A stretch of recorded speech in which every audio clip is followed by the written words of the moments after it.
पार्थिव के साथ एक स्टॉक डिस्कस करते हैं। पार्थिव, एंजल वन, क्योंकि हमने देखा कि यहाँ पर काफ़ी इंटरेस्टिंग रिपोर्ट्स भी आ रही हैं और एंजल वन की जिस तरह की मूव है इनके लिए, इनके साथ बड़ा ट्रिगर जो है रीस्ट्रक्चरिंग ऑफ द बिजनेस है।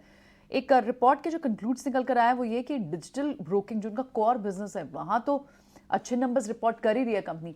बड़ा कैविएट जो हो सकता है वो हो सकता है कि जो ये फोरे कर रही है दूसरे रेवेन्यूज में भी, दूसरे बिजनेसेस में भी, जैसे म्यूचुअल फंड डिस्ट्रीब्यूशन हुआ, और ये इस बिजनेस को ट्रैक्शन मिलेगा। आप इस पूरे स्पेस में, ब्रोकिंग बिजनेस में, कहाँ पर एंजल वन को देखते हैं? क्या आपकी प्रिफर्ड लिस्ट में होगा? कैसे इसके रेवेन्यू मॉडल्स दिखते हैं आपको? See, I would say stupendous growth story है और मुझे याद है जब आईपीओ आया था तब hardly anyone was interested because traditionally जो ब्रोकिंग सर्विसेज बिजनेस है उसको काफी कमोडिटाइज गिना जा रहा था और जो कंपटीशन आता है with likes of Zerodha grow, तो ऐसा ही लग रहा था कि इस तरह के ट्रेडिशनल ब्रोकिंग बिजनेस कैसे ज्यादा क्लाइंट्स एक्वायर करेंगे। लेकिन angel one has really done fantastic in terms of जो पूरा डिजिटाइजेशन का पेनिट्रेशन उन्होंने किया है। और सबसे अच्छी बात यह है कि जो अभी के तारीख में उनके 15 मिलियन जितने कस्टमर्स है जो क्वार्टर क्वार्टर भी करीबन 9.5% ग्रो हुए। यहाँ पे जो टीयर 2 और टीयर 3 सिटीज है जहाँ पे ट्रैक्शन बहुत बढ़ रहा है वहां से भी through digital network, through e KYC उन्होंने बहुत ही फैंटास्टिक पेनिट्रेशन किया और उनका मार्केट शेयर काफी इंटैक्ट रखा है।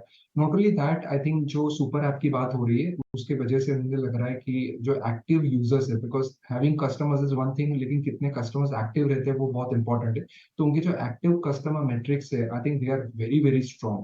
और एक बार ये कस्टमर बेस हो गया तो भले ना ट्रेडिशनल बिजनेस एक लो मार्जिन बिजनेस है लेकिन क्रॉस सेलिंग अपॉर्चुनिटी और वॉलेट शेयर इंक्रीजिंग अपॉर्चुनिटी बढ़ती है। बिकॉज हम जानते हैं इंडिया में पर कैपिटा इनकम बढ़ रहा है और उस लिहाज से सेविंग्स भी बढ़ रहा है।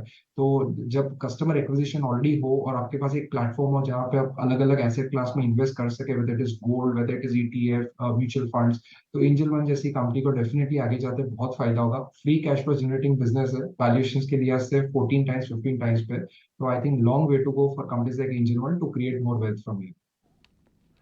ठीक है, ये हो गई एंजल वन। बट मैं आपको बता दूं थोड़ी, जब तक आपके पास बहुत डिटेल्स ना आ जाए एंजल वन की रिस्ट्रक्चरिंग को लेके, उम्मीद वो थोड़ा सा नीचे रखिएगा, क्योंकि आपको याद होगा एक हफ्ते पहले मोतीलाल ओसवाल भी रिस्ट्रक्चरिंग की खबर पर ऐसे ही 10% चल गया था।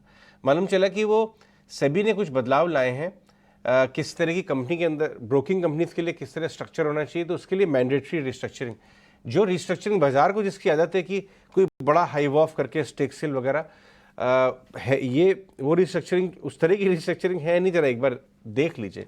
लेकिन एंजल वन को इंडिविजुअली आप देखिए तो बहुत शानदार कंपनी है, बहुत बढ़िया ग्रोथ कर रही है। स्टॉक घटा था नीचे तक, उसके बाद 1000 से 1700 वापस आ गया अपने अर्निंग्स रिबाउंड की वजह से।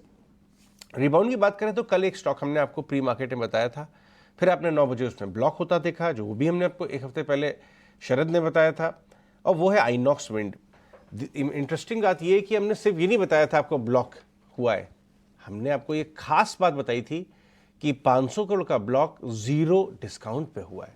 इसका मतलब कि डिमांड बहुत अच्छी है, अनमेट डिमांड भी है। अदरवाइज 500-700 करोड़, 1000 करोड़ के ब्लॉक्स डिस्काउंट के बिना हो ही नहीं सकते, हमेशा इसमें एक डिस्काउंट होता है। तो इसमें डिस्काउंट नहीं था कल, और स्टॉक डेज हाई पे बंद हुआ 7% ऊपर 225, क्योंकि अनमेट डिमांड बाजार में आ गई। और आप जानते हैं कि मैनेजमेंट ने काफ़ी अच्छी गाइडेंस वगैरह दी है, और दो कंपनी हैं अगर आप देखें इसमें, एक सुजलॉन, एक आइनॉक्स विंड। सुजलॉन 8 वाला 20 हुआ है लगभग। कल जो डिटेल्स आए हैं कि प्रूडेंशियल, निपॉन वगैरह अहम खरीदार थे। चार्ट्स पे आप जरा देख के बताएं संतोष, आइनॉक्स विंड की कल जो